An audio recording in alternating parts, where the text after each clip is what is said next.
Hello fellow crafters and welcome back to maxdmcrafting. This is the very beginning of an epic journey, guys. I'm gonna create the keep. What will be the keep? I don't know. Something majestic, something epic. I want to create this little rock fortress mansion tower stuff, and actually we are starting right now. Stay a while and listen.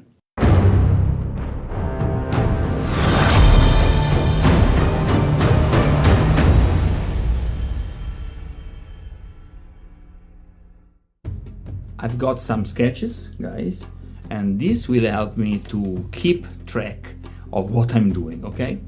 My idea is to create a beautiful piece for Warhammer Fantasy Battle, guys, but I don't know, maybe I'm very tempted to make it playable inside.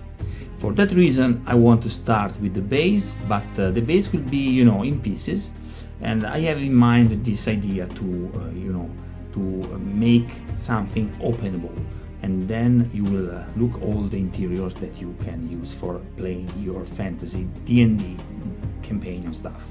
First of all, we need to grab some MDF for the base and to understand the shape of everything. As usual, welcome to this epic journey. Welcome to maxdmcrafting. Crack on!